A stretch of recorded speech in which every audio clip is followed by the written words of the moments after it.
Chers amis qui aimez les plantes, le jardin, la botanique, le jardinage, vous êtes à la bonne place et je vous dis bonsoir à tous, très bienvenue sur News Jardin TV pour ce nouveau numéro de notre émission journalière, Le quotidien du jardin. Elle est tout spécialement réservée aux passionnés, mais également aux membres de News Jardin TV, le club.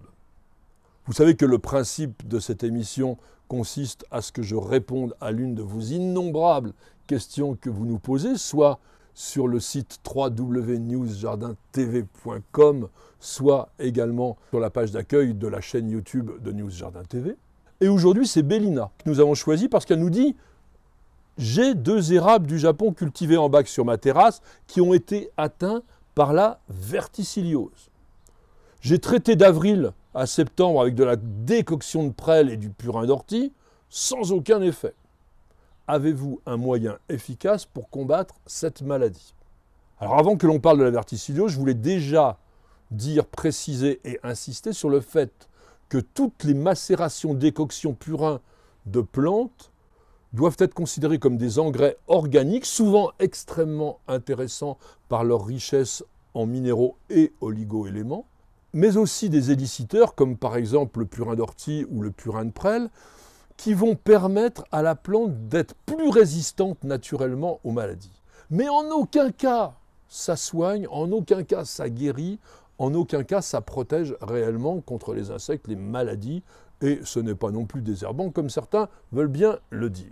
Ce petit aparté étant fait, revenons à la verticilliose. C'est une maladie cryptogamique qui est due à 2 champignons du genre Verticillium. Alors on a Verticillium alboatrum et Verticillium dahliae. Il n'y a que les hyper spécialistes qui peuvent les reconnaître. L'important c'est de savoir surtout ce qu'ils vont faire sur nos plantes. Parce qu'il y a plus de 300 espèces de plantes qui peuvent être attaquées par les verticillioses, et notamment les érables, et particulièrement les érables du Japon.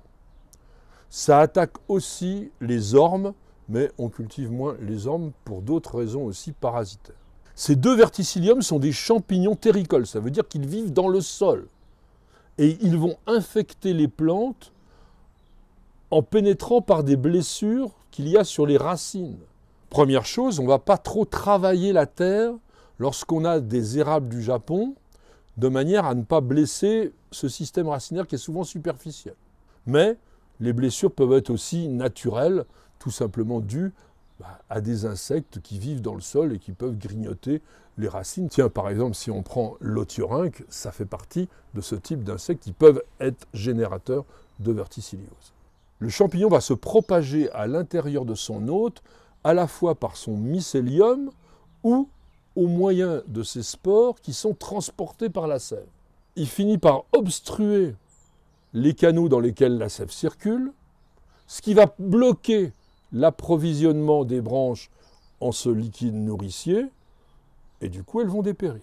Chez les arbres infectés par la verticillose, on observe d'abord des feuilles qui se chlorosent, et puis il y a une chute partielle de ces feuilles, qui flétrissent parfois avant que la branche entière ne se fane. Évidemment, la croissance est réduite ou elle est en retard par rapport à la végétation normale et on voit un dépérissement progressif avec un dégarnissement de ce qu'on appelle le houppier, c'est-à-dire tout simplement l'ensemble de la ramure. Ce symptôme-là, on ne le voit pas à l'extérieur, mais si vous taillez la plante et que vous regardez les rameaux que vous avez coupés, vous pourrez parfois constater que l'aubier, c'est-à-dire la partie qui se trouve juste sous l'écorce, au lieu d'être un peu blanchâtre, elle est vert clair chez l'érable et elle est carrément brune chez l'orme qui sont attaqués par la verticilliose. Sachez une chose, malheureusement, il n'existe à l'heure actuelle absolument aucun moyen de traitement curatif pour cette maladie et vous n'avez aucun produit chimique qui est non seulement homologué, mais surtout qui est efficace.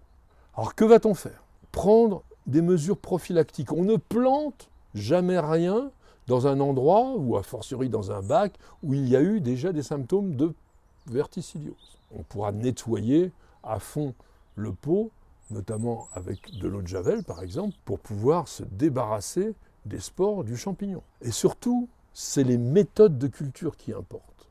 Évitez absolument de planter un érable du Japon dans un sol lourd, dans un sol qui garde l'eau et qui est constamment humide. Pourquoi? Tout simplement parce que les maladies cryptogamiques, quelles qu'elles soient, elles se développent toujours en présence d'humidité. Il faut qu'il y ait de l'eau stagnante.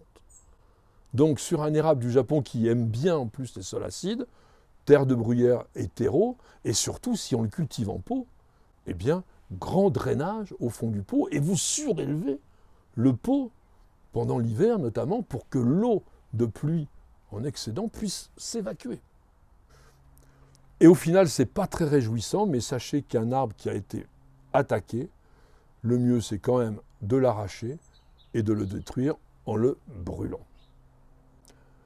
Merci à tous et à chacun de nous avoir suivis au cours de cette petite émission journalière. Vous savez que nous constituons ensemble petit à petit une véritable encyclopédie du jardin, du jardinage, des plantes, etc. Parce que vos questions sont très variées et que j'essaye d'y répondre quand même le mieux possible. Alors je vous donne rendez-vous tout simplement dès demain à partir de 19h et nous aurons ensemble un nouveau numéro de l'émission Le Quotidien du Jardin. C'est sur News Jardin TV et nulle part ailleurs.